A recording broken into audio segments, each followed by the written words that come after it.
Cheer up, parents. School starts in just 79 days. I'm Charlie Sykes. Sunday Insight starts right now.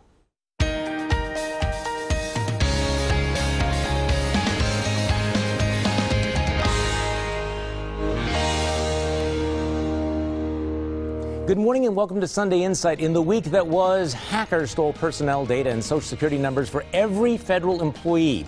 Two of New York's most dangerous criminals managed to cut their way out of prison. Not quite clear how they did that. Congress scrambles to approve a new trade deal, but we start with the state budget. It is stuck. The powerful Joint Finance Committee was supposed to be done by now, but they haven't met for 2 full weeks. The hang-up? How to pay for a massive transportation budget, a new Bucks arena, and the fate of so-called prevailing wage legislation. Governor Walker wanted to borrow $1.3 billion to pay for roads, but some legislators think that's too much borrowing. But the governor's also ruled out increasing the gas tax or raising registration fees. Then there's the Bucks arena. The deal worked out by Walker, legislative leaders, local officials, and the team calls for taxpayers to pay $250 million for the cost of a new arena. That tab, with interest, could run to $400 million. A number of Republican senators have said the measure should not be included in the state budget, but if it's taken up separately, that will require Democratic votes. And then there's prevailing wage, a provision that boosts the cost of public projects by requiring a minimum government-set wage, usually tied to union salaries. State Senator Dewey Strobel reiterated last week that he would not vote for the budget if it did not include a full repeal of the costly mandate for local governments. Joining me on our panel this morning, defense attorney Dan Adams, political consultant Mary Jo Boss, political strategist Lynn DeBruin, and the managing editor of RightWisconsin.com, Colin Roth. First question, Mary Jo Boss, should the arena be in the budget? Will it be in the budget? I think it should be in the budget. Politically, it makes sense. You have prevailing wage, which the Republicans want. You have, which they're not going to put in the budget. You have the Bucks, which it needs to happen. Put them both in the budget, pass it. As far as the transportation portion, that's not as time sensitive. That's actually what I would pull out. The transportation portion. I would deal with that separately. It's not as time sensitive, and it's a long-term, really important thing to get right. Okay, I disagree because I think this arena deal is in a lot of trouble, and I think the fact that if it's not in the budget, what happens? The budget has to pass. One way or another, the budget has to pass. The Republicans are going to have to put it through. But if it's in the budget, then the Republicans own it. Then no Democrat has to vote in favor of it. If you take it out of the budget, then you require probably a bipartisan vote. So is it going to end up being in the budget, do you think, Dan Adams? I think it is, because the deciders, Scott Walker, Tom Barrett, Chris Abele, and the leaders in the Assembly and the Senate want it in the budget, and they want the project to go forward. And if it's pulled out, this dream of a bipartisan separate bill is not going to happen. They just don't have the votes because every Republican senator will leave. Well, except the problem is that you have a lot of Republican senators who say we want it out of the budget. If they go to Scott Fitzgerald and they say we're not going to vote for this budget, it's not going to be in the budget. Isn't the simple trade-off to use the carrot of prevailing wage for the stick of the that would be if in fact that's possible. Is that possible? Hey, I would love that. I would love that if we could talk about that. But I just don't know if we're there right now, and I still think that that there just isn't enough Republican support, particularly in the state Senate. Scott Fitzgerald has been very frank about that they just do not have the votes right now for that. Okay, what do you think? Well, I think Colin's got something. The bottom line is, only a couple Republican senators have to threaten to not vote, and seriously threaten, three, not to vote for the budget. And if they stick to their guns, then it won't be in the budget. And it all comes down to, we've got a governor that's not in the state. The top Republican leader is not here very often. And when he is, he's now had to deal with this kind of free-for-all on 3 or 4 key issues that normally he'd be here fighting for. So I think it's completely up in the air at this point what's going to happen, which is why they still haven't met. I think the part of the problem is, and I think they haven't met because that transportation budget is really a tough nut. The prevailing wage issue is really going to be hard fought. But the reason why the Bucks thing I think should be taken out is first of all, I don't think they're ever going to be able to resolve all of those things at once. But also, I think what's happening is that this deal is looking worse the further you get away from that announcement. People are raising questions about the cost. They're raising questions about why are we providing $250 million in corporate welfare to billionaire owners. People are questioning the numbers. Do the numbers add up? Does the arithmetic work? more. There's more and more stories about economists who question the economic impact of these sports arenas. But I also think because, you know, everything needs to be seen through the prism of this presidential campaign, publications nationally have been almost all negative about this, and a lot of conservatives really questioning, how can Scott Walker run as a fiscal conservative? Aren't you setting yourself up, you know, for cutting the UW budget for $250 million at the same time you're providing $250 million for a basketball arena? That's going to be a tough issue for Republicans. I mean, if Republicans are going to be running for re-election next year, how do you answer that you're cutting $250 million out of the university system at the same time you're providing $250 million for a basketball arena? But you're making a false comparison. Yeah. It's not keep the 250 or give it to the Bucks. It's we have to pay for the current Bradley Center. Right. There are other costs involved.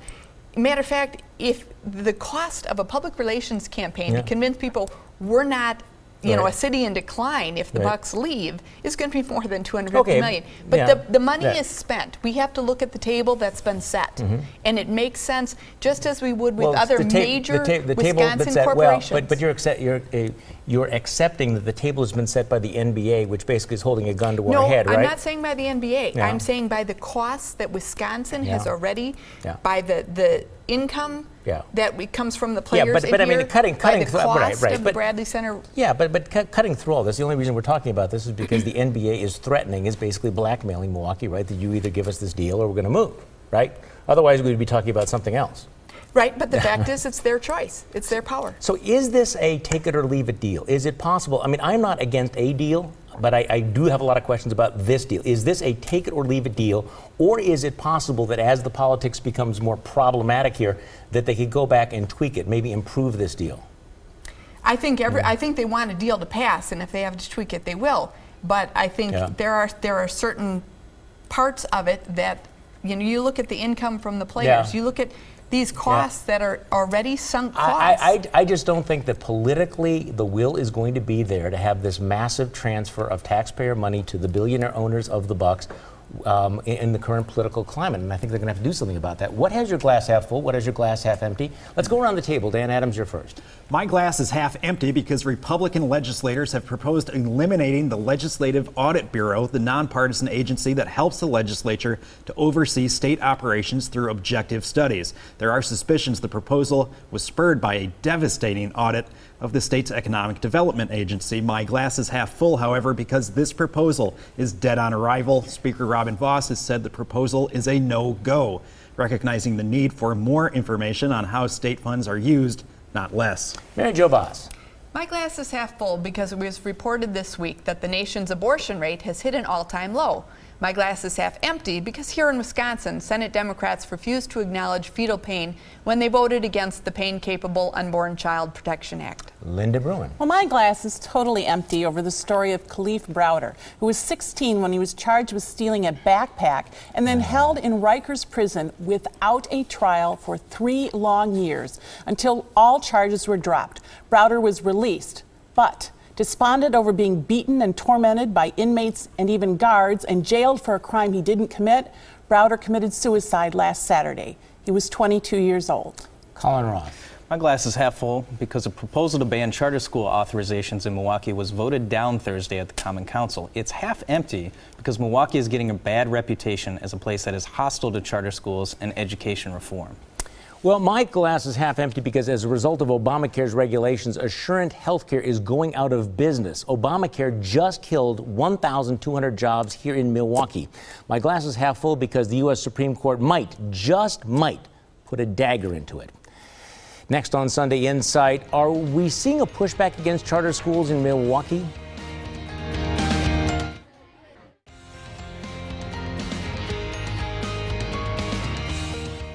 A war on charter schools. Charter schools are public schools that are exempt from many of the rules and regulations of regular public schools. Last week, Milwaukee aldermen turned back an effort to impose a 5-year moratorium on any new charter schools in the city.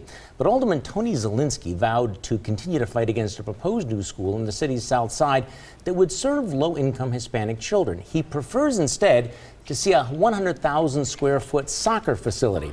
Milwaukee School Board has also rejected plans to open a school that emphasizes academic rigor and discipline in the central city. So, Colin Roth, you just mentioned this. Why is there so much pushback right now? Yeah, it's frustrating and it's puzzling, and I think a lot of it has to do with the polarization over the issue of education reform that we've seen. A lot of the reforms come from the state level. I think there's some resentment about that at the Milwaukee and city and county level. But this is a bad time and a very crucial time, I think, for charter schools and the choice program, and that there's a real hostility to it. But the reason I'm asking this is because we're in a city where we have more than 50 failing schools. I mean, we've seen demonstrations at schools with 0% proficiency reading rates. Dan Adams, you know, how do you explain it? I can't. I am so outraged about Tony Zielinski's proposal this week to basically say no new ideas, no new charter schools.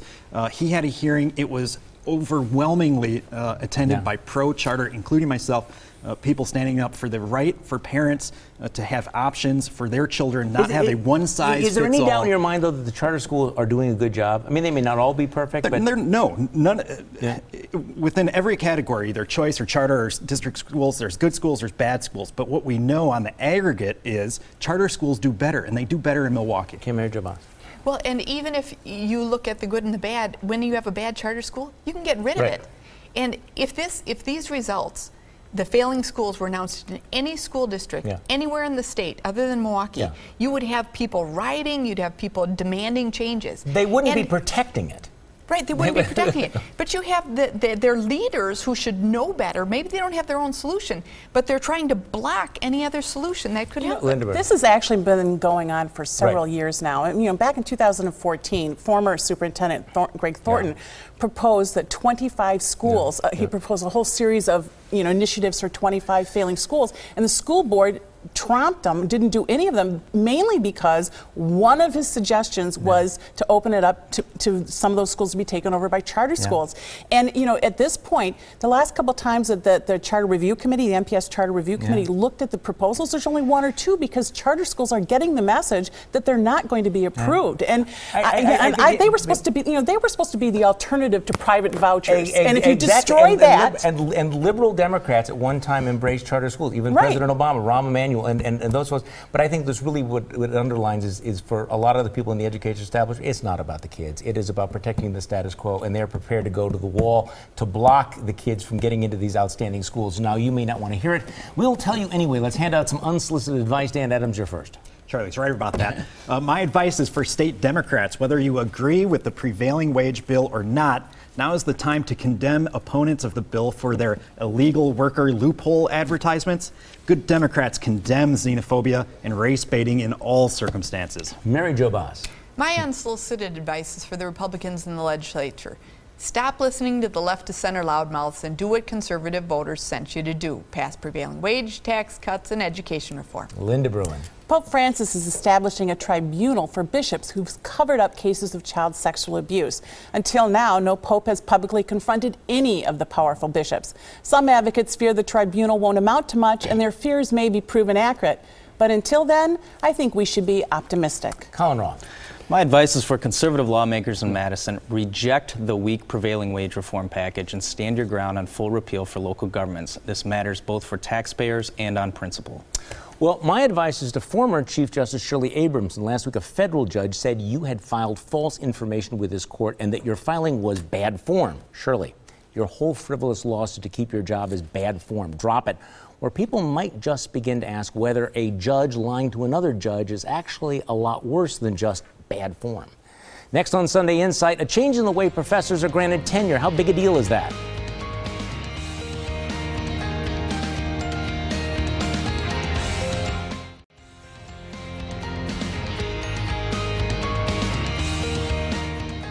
A fight over tenure. UW professors are outraged over proposals to change the way tenure is administered. Tenure is basically a lifetime job guarantee, and until now it's been written into state law. The proposed state budget would change that, allowing the Board of Regents to set its own policies and would allow local campuses more flexibility. Faculty members are pushing hard to protect the status quo. So your take on this, is this the end of academic freedom as we know it? An assault on the university? It all depends. I don't have any problem if they want to take the state law protection education out of it. We're either the only state in the country or one of the few. But unfortunately, as typical, the Republicans who've changed this language have broadened what could then a professor could be fired for. Right now, they can be fired for doing something illegal or right. you know, for cause, just right. cause, or if there's a major financial problem at the university. But the language the Republicans have inserted into the budget is so broad that in doing this 10-year switch, now professors can be fired for basically anything, and I think they've gone too far. Not anything. I read the exact language for programmatic change in policy. Right. You could say anything's a programmatic change in policy. What that means is that if you are a university and you've had somebody that's been on the payroll for 30 years and nobody's taking their classes, and maybe you want to be more responsive to students or to the marketplace in some other way, you make some change. I mean, right now, if you want to have flexibility, if you want to do something about the cost of higher education, you need to break this idea that professors somehow need to have this lifetime job guarantee, whether or not anybody wants to take their classes, whether they're performing any research, or whether or not you can afford it anymore. Well, that's why it shouldn't be written in state law. Well, I agree with that. The problem is it's going too far. Linda's right. We are the only state, the only state. But the other thing is, UW officials are tripping over themselves to reassure the faculty that they're not going to do anything. This is the freedom to do, not a requirement to do. They're taking it out of state law. This doesn't do anything. Well, also in the real world, Dan Adams, most people don't have tenure. Right. None of us have. But I'm kind of 50-50 on this. I'm a big academic freedom supporter. And the only way that we derive truths or make progress in finding out what's going on in the world is to confront the old falsehoods. And that's what scholars do in a university setting. But they should be teaching classes and actually doing research as well. Well, unfortunately, we've seen the erosion of academic freedom even with tenure. But your take, Colin Roth. Yeah, I agree. I think all of us. I think the strongest argument for tenure involves academic freedom, and you don't. But at the same time, I think there's a reason that this reform could happen, and I think there's a good middle ground here, and I think it might involve something like multi-year contracts. To think that they deserve rock solid lifetime guarantees like the federal bench is a little much. I think this relates to the last topic because once again we're seeing the forces of the status quo who are basically saying what's most important to us is protecting our own powers, perks, and privileges, regardless of what it does for the rest of the institution or for the students. What is it that you don't get this week? Let's go around the table. Dan Adams, you're first. Charlie, I don't get what happened to the proposal to impose a $25 tax on sales of new bicycles. No legislator is taking credit for proposing the tax, and just as oddly, no one is taking credit for killing it either. Is there a powerful Lycra lobby that we don't know about? Mary Jo Boss. Charlie, what I don't get is why the Wauwatosa school superintendent is anti-school choice, given that Wauwatosa has a net 1,400 choice students in the Tosa school system. Wauwatosa would actually have to close schools and fire teachers if the choice program was ended. Linda Bruin. Representative Coinga says that ending the alternative minimum tax for our wealthy residents will be budget neutral because it will be paid for by other tax increases. His words, which means the rest of us will now have higher taxes. So what I don't get is why Republicans think that taking from the middle class to give to the rich will help them keep the legislature. Colin Roth. Well, what I don't get is why every single criticism of the Bucks Arena deal is framed as a desire to see the Bucks leave. This is a potentially big deal, but it doesn't mean it's the only deal. Taxpayers deserve the best deal, not just any deal. Well, what I don't get is when are conservatives going to realize that keeping prevailing wage and subsidizing billionaire basketball owners is not conservative? Next on Sunday Inside, our panel picks the winners and losers of the week. But first, here's your morning news update.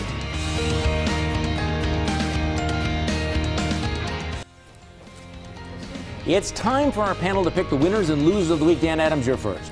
My big loser this week is Milwaukee Alderman Tony Zielinski, who is slithering towards next April's election with his proposed moratorium on city-authorized charter schools. Even by politician standards, Zielinski continues to stand out for his sliminess. My winners, the alderman who saw through Zielinski's cynical stunt to secure the support of the local teachers union and voted to table his plan. New charter schools should be evaluated on their potential to help kids, not whether they help career politicians like Tony Zielinski keep his job. Mary Jo Boss. My winner is Martha Lanning, who lost her bid for the 9th Senate district seat in Sheboygan, garnering only 40% of the vote, and then was rewarded by the Democrat Party faithful with a $122,000 state party chairmanship after joining the party for the first time when she lost her losing Senate bid. Good work if you can get it.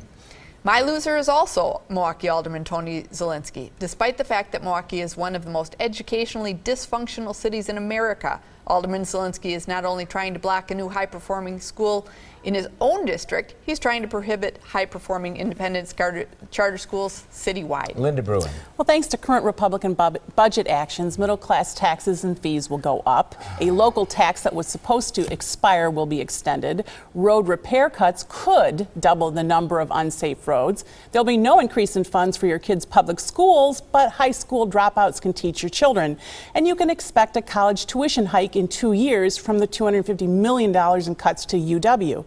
All of this to pay for cutting the taxes on the wealthy and to build a privately owned Bucks Arena for out-of-state mega millionaires. Winners, the wealthy friends of Republican legislators. Losers, the rest of us. Colin Roth. This week, my winner is Marco Rubio, who got a big lift from the New York Times in their silly attempts to smear the presidential contender. My loser is our cybersecurity. The Chinese hack of the Office of Personnel Management this week is being labeled a cyber Pearl Harbor after sensitive information of all federal employees was stolen. This is very serious and very dangerous, and it's time the United States gets serious about cybersecurity. Well, my loser is the New York Times, which beclowned itself with those stories about Marco Rubio's count 'em, 4 traffic tickets over 20 years and with a story about his luxury speedboat, which turned out to be a fishing boat. Winner, Marco Rubio, who must actually have a mole inside the New York Times writing these laughable attacks. No wonder he's now the front runner. Thanks for joining us. Join me for my radio show Monday morning on News Radio 620 WTMJ from 8:30 until noon. Have a great week.